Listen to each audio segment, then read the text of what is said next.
ನಮಸ್ಕಾರ ಸ್ನೇಹಿತರೆ, ಎಲ್ಲ SR TV ಕನ್ನಡ ಚಾನಲ್ ವೀಕ್ಷಕರಿಗೆ ಆತ್ಮೀಯ ಸ್ವಾಗತ.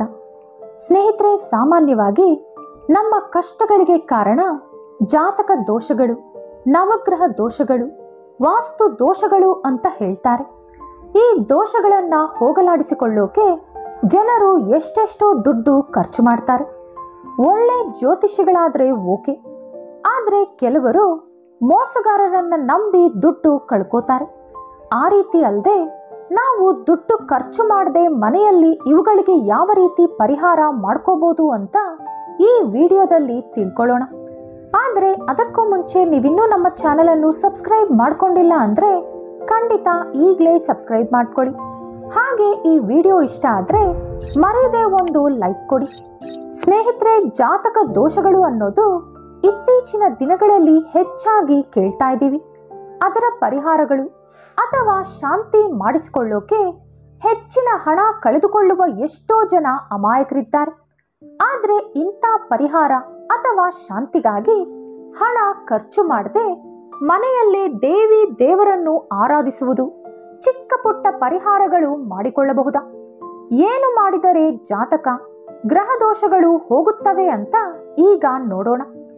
ಈ ಕಲಿಯುಗದಲ್ಲಿ ದೇವರ ನಾಮಸ್ಮರಣೆಗಿಂತ ಪುಣ್ಯ ಕಾರ್ಯ ಮತ್ತೊಂದಿಲ್ಲ. ಅಷ್ಟೇ ಹೊರತು ದೊಡ್ಡ ಹೋಮ ಹವನ ಮಾಡಿಸಿದ್ರೆ ಮಾತ್ರ ದೋಷಗಳು ಹೋಗ್ತವೆ ಅಂತ ಏನೂ ಇಲ್ಲ. ದುಡ್ಡಿಲ್ಲ ಅಂದ್ರೆ ದೇವರ ಅನುಗ್ರಹ ಸಿಗಲ್ಲ ಅನ್ನೋಂಥ ಭ್ರಮೆಯಿಂದ ಮೊದಲು ನಾವು ಹೊರಬರಬೇಕು. ಮೊದಲು ನೀವು ತಿಳ್ಕೋಬೇಕಾಗಿರೋದು ಏನಂದ್ರೆ, ನನಗೆ ಕಷ್ಟ ಯಾಕೆ ಬಂತು ಅಂತ. ಉದಾಹರಣೆಗೆ, ಮದುವೆ ಆಗ್ತಿಲ್ಲ, ಸಂತಾನ ಆಗ್ತಿಲ್ಲ, ಮಕ್ಕಳಿಗೆ ವಿದ್ಯಾಭ್ಯಾಸ ತಲೆಗೆ ಹತ್ತುತ್ತಿಲ್ಲ, ಒಳ್ಳೆ ಕೆಲಸ ಸಿಗ್ತಿಲ್ಲ, ವ್ಯಾಪಾರದಲ್ಲಿ ಅಭಿವೃದ್ಧಿ ಇಲ್ಲ. ಈ ರೀತಿ ಆದಾಗ ನಾವು ಕೆಲವು ಜ್ಯೋತಿಷಿಗಳನ್ನ ಭೇಟಿಯಾಗ್ತೀವಿ. ಒಳ್ಳೆಯವ್ರು ಸಿಕ್ಕರೆ ಪರವಾಗಿಲ್ಲ, ನಮ್ಮ ಪುಣ್ಯ. ಅದೇ ನಾವು ಮೋಸಗಾರರ ಹತ್ರ ಹೋದ್ರೆ ಮಾತ್ರ ಶನಿಕಾಟ, ರಾಹು ಕೇತು ದೋಷ, ಕುಜದೋಷ ಅಂತೆಲ್ಲ ಹೇಳ್ತಾರೆ. ನಿಮ್ಮ ಜಾತಕದಲ್ಲಿ ಶನಿ ಸರಿಯಿಲ್ಲ, ರಾಹು ಕೇತು ಸರಿಯಿಲ್ಲ ಅಂತಾರೆ. ಸರಿ ಇಲ್ಲದೆ ಇರೋಕೆ ಅವರೇನು ನಮ್ಮ ಶತ್ರುಗಳಲ್ಲ. ಶನಿ ದೇವರಾಗಲಿ, ರಾಹು ಕೇತು ಇನ್ಯಾವ ಗ್ರಹಗಳಾಗಲಿ ನಮ್ಮನ್ನ ಪೀಡಿಸೋಕೆ, ಶಿಕ್ಷೆ ಕೊಡೋಕಂತ ಜನ್ಮ ಪಡೆದಿಲ್ಲ. ಇಲ್ಲಿ ನೀವು ಅರ್ಥ ಮಾಡ್ಕೋಬೇಕಾಗಿರೋದು ಒಂದೇ ಒಂದು, ನಿಮ್ಮ ಕರ್ಮನೇ ನಿಮ್ಮನ್ನ ಕಾಡ್ತಿದೆ ಅಂತ. ಪ್ರಾರಬ್ಧ ಕರ್ಮ ಅಥವಾ ಹಿಂದಿನ ಜನ್ಮದ ಕರ್ಮ ನಿಮ್ಮನ್ನ ಈ ಜನ್ಮದಲ್ಲಿ ಕಾಡ್ತಿದೆ ಅಂತ. ಉದಾಹರಣೆಗೆ, ನೀವು ಹಿಂದಿನ ಜನ್ಮದಲ್ಲಿ ಒಂದ್ ಕಡೆ ಕೆಲಸ ಮಾಡ್ತಿದ್ರಿ ಅನ್ಕೊಳ್ಳಿ. ಅಲ್ಲಿ ಸರಿಯಾಗಿ ಕೆಲಸ ಮಾಡದೆ ಟೈಮ್ ವೇಸ್ಟ್ ಮಾಡ್ತಿದ್ರಿ. ನಿಮ್ಮಿಂದ ನಿಮ್ಮ ಓನರ್ಗೆ ಬಿಸ್ನೆಸ್ ಅಲ್ಲಿ ಲಾಸ್ ಆಯ್ತು. ನೀವೇನೋ ಕೆಲಸ ಬಿಟ್ಟು ಬೇರೆ ಕಡೆ ಸೇರ್ಕೊಂಡ್ರಿ. ಆದ್ರೆ ನಿಮ್ಮ ಬಾಸ್ ನಿಮ್ಮನ್ನೇ ನಂಬಿ ಹಾಳಾಗಿರ್ತಾನೆ. ಆ ಕರ್ಮ ಯಾರು ಅನುಭವಿಸ್ತಾರೆ ಹೇಳಿ? ನೀವು ಈ ಜನ್ಮದಲ್ಲಿ ಎಷ್ಟು ಓದಿದ್ರೂ ಕೂಡ ಕೆಲಸ ಸಿಗದೆ ಪರದಾಡೋ ಮುಖಾಂತರ ನಿಮ್ಮ ಪೂರ್ವ ಜನ್ಮದ ತಪ್ಪಿಗೆ ಶಿಕ್ಷೆ ಅನುಭವಿಸ್ತೀರಿ. ಹಿಂದಿನ ಜನ್ಮದಲ್ಲಿ ಮಕ್ಕಳನ್ನ ನೀವು ಸರಿಯಾಗಿ ನೋಡ್ಕೊಳ್ದೇ ಇದ್ರು, ಹಿಂಸೆ ಕೊಟ್ಟಿದ್ರು, ಈ ಜನ್ಮದಲ್ಲಿ ಸಂತಾನ ಭಾಗ್ಯ ಇರಲ್ಲ. ಹಿಂದಿನ ಜನ್ಮದಲ್ಲಿ ಗಂಡನನ್ನ ಪೀಡಿಸೋ ಹೆಂಡತಿ ನೀವಾಗಿದ್ರೆ ಈ ಜನ್ಮದಲ್ಲಿ ಗಂಡನಿಂದ ಪೀಡಿಸಲ್ಪಡುವ ಹೆಂಡತಿ ನೀವಾಗಿರ್ತೀರಿ.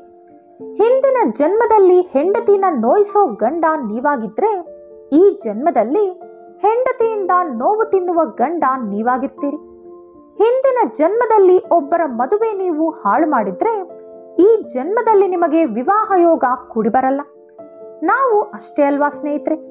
ಮಕ್ಕಳಿಗೆ 1000 ರೂಪಾಯಿ ಕೊಟ್ಟು ಏನೋ ಒಂದು ಗಿಫ್ಟ್ ಕೊಡಿಸ್ತೀವಿ ಅನ್ಕೊಳ್ಳಿ. ಅವರು ತಕ್ಷಣ ಅದನ್ನ ಹೊಡೆದಾಕಿದ್ರೆ ಮತ್ತೆ ನಾವು ಕೊಡ್ಸೋಕ್ ಹೋಗ್ತೀವ.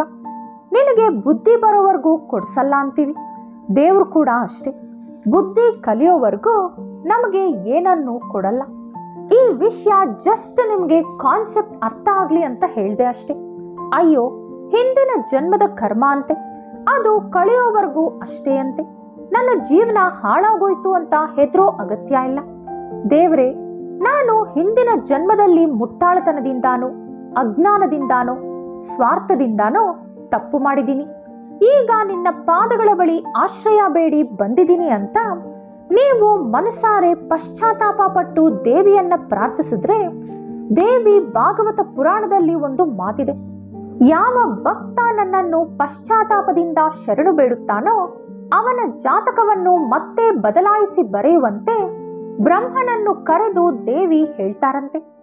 ಈಗ ನಮ್ಮ ಮಕ್ಕಳು ತಪ್ಪು ಮಾಡಿದಾಗ ನಾವು ಬೈಯೋದು ಹೊಡೆಯೋದು ಮಾಡ್ತೀವಿ ಅಷ್ಟೇ ಹೊರತು ಅವರನ್ನ ದ್ವೇಷಿಸಲ್ಲ. ಅವರು ಅಳುತ್ತಾ ಸಾರಿ ಅಂದಾಗ ಅದೆಂತ ತಪ್ಪಾದ್ರೂ ನಾವು ಕ್ಷಮಿಸ್ಬಿಡ್ತೀವಿ. ಜಗನ್ಮಾತೆ ಕೂಡ ಅದೇ ರೀತಿ.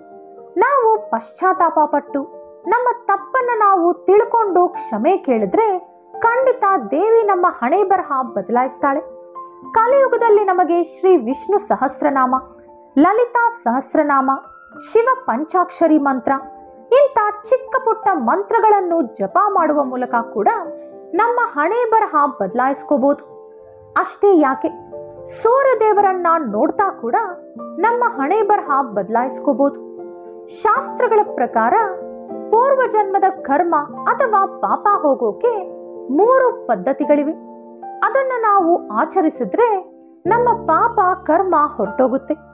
ಅದರಲ್ಲಿ ಮೊದಲನೇದು ಸೂರ್ಯ ದೇವರ ಆರಾಧನೆ, ಅಂದರೆ ಸೂರ್ಯ ದೇವರನ್ನ ನೋಡಿ ನಮಸ್ಕಾರ ಮಾಡೋದು. ಎರಡನೇದು ಲಲಿತಾ ಸಹಸ್ರನಾಮ ಪಠನೆ ಅಥವಾ ಶ್ರವಣ, ಅಂದರೆ ಲಲಿತಾ ಸಹಸ್ರನಾಮ ಓದುವುದು ಅಥವಾ ಕೇಳುವುದು. ಮೂರನೇದು ನೀವು ಮೈ ಬಗ್ಗಿಸಿ ದೇವಾಲಯದಲ್ಲಿ ಯಾವುದೋ ಒಂದು ಸೇವೆ ಮಾಡಬೇಕು. ದೇವಸ್ಥಾನ ತೊಳೆಯೋದು, ಗುಡಿಸೋದು, ಅನ್ನದಾನ ಆದಮೇಲೆ ಎಲೆ ತೆಗೆಯೋದು, ಊಟ ಬಡಿಸೋದು ಇಂಥ ಸೇವೆಗಳನ್ನು ನೀವು ಮಾಡಿದಾಗ ಪೂರ್ವ ಜನ್ಮದ ಕರ್ಮಗಳು ಪಾಪಗಳು ಹೊರಟೋಗುತ್ತೆ. ಆದರೂ ಕೂಡ ನೀವೀಗ ಮಾಡುವಂತ ಯಾವುದೇ ಪ್ರಯತ್ನ ಫಲಿಸಿಲ್ಲ ಅಂದ್ರೆ ಮಾತ್ರ ನೀವು ಲಲಿತಾ ಸಹಸ್ರನಾಮದಲ್ಲಿ ವಿಧ ವಿಧವಾದ ಹೆಸರುಗಳನ್ನ ಕೊಟ್ಟಿದ್ದಾರೆ, ಅದನ್ನ ಓದಬೇಕಾಗುತ್ತೆ. ನಿಮಗೆ ಯಾವ ಸಮಸ್ಯೆನೇ ಇರಲಿ, ಒಂದೇ ಮಂತ್ರ ಲಲಿತಾ ಸಹಸ್ರನಾಮ. ಇದರಲ್ಲಿ ಒಂದೊಂದು ನಾಮಸ್ಮರಣೆ ಒಂದೊಂದು ಕೆಲಸಕ್ಕೆ ಜಪ ಮಾಡಲಾಗುತ್ತೆ. ಆದ್ರೆ ಬರೀ ನಿಮ್ಮ ಕೆಲಸಕ್ಕೆ ಬೇಕಾದ ಮಂತ್ರ ಮಾತ್ರ ಜಪ ಮಾಡೋದು ತುಂಬಾ ತಪ್ಪು. ಹಾಗಾಗಿ ಪ್ರತಿದಿನ 1 ಬಾರಿ ಲಲಿತಾ ಸಹಸ್ರನಾಮನ ಬಿಡುವು ಮಾಡಿಕೊಂಡು ಭಕ್ತಿ ಶ್ರದ್ಧೆಯಿಂದ ಓದಿ. ಒಂದೇ ತಿಂಗಳಲ್ಲಿ ನಿಮ್ಮ ಎಲ್ಲಾ ಸಮಸ್ಯೆಗೆ ಪರಿಹಾರ ಸಿಗುತ್ತೆ.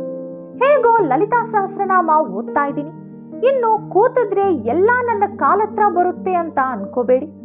ನಿಮ್ಮ ಪ್ರಯತ್ನ ನೀವು ಮಾಡ್ತಾ ಇರಬೇಕು. ಅದಕ್ಕೆ ಫಲ ಮಾತ್ರ ದೇವ್ರು ನಿಮ್ಗೆ ಖಂಡಿತ ಕೊಡ್ತಾರೆ.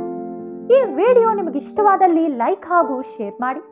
ಇಂತಹ ಹೆಚ್ಚಿನ ಉತ್ತಮ ಮಾಹಿತಿಗಳಿಗಾಗಿ ತಪ್ಪದೇ ನಮ್ಮ ಚಾನೆಲ್ ಅನ್ನು ಸಬ್ಸ್ಕ್ರೈಬ್ ಮಾಡ್ಕೊಳ್ಳಿ. ನಾಳೆ ಮತ್ತೊಂದು ವಿಡಿಯೋದೊಂದಿಗೆ ಪುನಃ ಭೇಟಿಯಾಗೋಣ. ಧನ್ಯವಾದಗಳು.